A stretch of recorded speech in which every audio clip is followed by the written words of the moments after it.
Hello नमस्ते।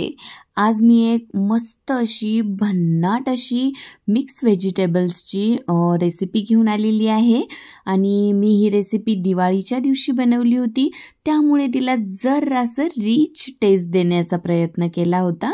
काही नाही, घरात ज्याही भाज्या शिल्लक होत्या त्यापासून मी ही भाजी बनवली होती।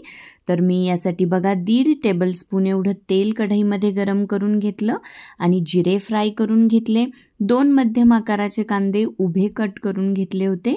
मीठ टाकून कांदा अगदी व्यवस्थित बघा असा हलकासा गोल्डन ब्राउन कलर येईपर्यंत परतवून घ्यायचा। कांदा छान पारदर्शक होईपर्यंत परतवून घ्यायचा। त्यानंतर 1 मोठा चमचा मी अद्रक लसूणची पेस्ट इथे ॲड केली आणि तमालपत्र देखील ॲड केलं।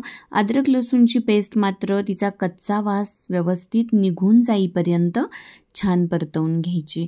नंतर 1 टोमॅटो मी इथे रफली कट करून घेतला होता, तो देखील ॲड केला, परतवून घेतला। नंतर काही पावडर्ड मसाले जसे की लाल मिरची पावडर, अगदी थोडीशी हळद पावडर आणि माझा होममेड ऑल इन वन असा मसाला यामध्ये ॲड केला। नंतर धने पावडर ॲड केली आणि सगळं काही अगदी व्यवस्थित परतवून घेतलं। ह्या व्यवस्थित परतवण्याला आपल्या इंडियन कुकिंगमध्ये मात्र खूपच महत्त्व आहे। प्रत्येक स्टेजला सगळ्या गोष्टी व्यवस्थित परतल्या गेल्या पाहिजे। त्यानंतर भाजीला जरा रिच टेस्ट देण्यासाठी मी यामध्ये काजू ॲड केले। हे 9-10 काजू आहेत साधारण, मधोमध 2-2 काप करून यामध्ये मी ॲड केले।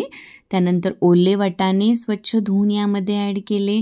अगदी व्यवस्थित सगळं काही छान परतवून घेतलं। मी फ्लॉवर देखील बॉईल करून ठेवला होता, तो सुद्धा ॲड केला ह्यामध्ये आणि सगळं काही अगदी छान मिक्स करून घेतलं आणि हाय फ्लेमवर छानपैकी परतवून घेतलं। माझी तुम्हा सर्वांना एक रिक्वेस्ट आहे की कोणताही असा मोठा व्हिडिओ अगदी शेवटपर्यंत बघत जा, कारण छोट्या छोट्या टिप्स आणि ट्रिक्स ह्या भाजीबद्दलच्या ह्यामध्ये शेअर केलेल्या असतात आणि व्हिडिओ शेवटपर्यंत बघितल्यानंतर त्या टिप्स आणि ट्रिक्स तुम्हाला कळू शकतात। आणि कसं असतं ना की कुणीही एखादा पदार्थ बनवतंय आणि असं ह्या प्लॅटफॉर्मवर शेअर करतंय, तर त्यामध्ये झालेल्या चुका आणि त्या चुकांमधून पुन्हा त्या भाजीची झालेली दुरुस्ती हे सगळं यामध्ये शेअर केलेलं असतं। त्यामुळे त्या चुका तुमच्या होऊ नयेत म्हणून व्हिडिओमध्ये खास हे सगळं आम्ही शेअर केलेलं असतं। त्यामुळे प्रत्येकाने हा व्हिडिओ अगदी शेवटपर्यंत बघणं गरजेचं असतं। तर बघा आता ह्यामध्ये मी 1.5 टेबलस्पून एवढं दही ॲड केलं आणि 1 टेबलस्पून एवढं मिल्क क्रीम ॲड केलं। भरपूर अशी कट केलेली कोथिंबीर ॲड केली।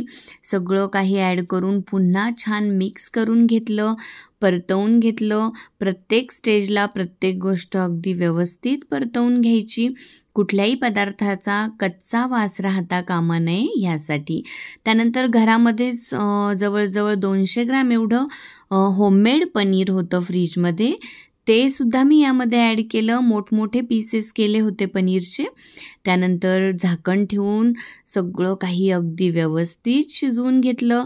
फक्त 3 ते 4 मिनिटसाठी झाकण ठेवून शिजवायचं आहे आणि सगळं व्यवस्थित मिक्स करून घ्यायचं, छान परतवून घ्यायचं आणि इथे रेडी आहे आपली ही यम्मी टेस्टी आणि रिच असं मिक्स व्हेज। तुम्ही हे पुरीसोबत खा किंवा चपातीसोबत खा, भन्नाट लागते ही भाजी। आणि हो, सर्वांनी ही रेसिपी नक्की ट्राय करा आणि रेसिपी आवडत असेल तर चॅनलला लाईक करा, फ्रेंड्ससोबत शेअर करा आणि हो, चॅनलला सबस्क्राईब मात्र करायला अजिबात विसरू नका। Bye bye.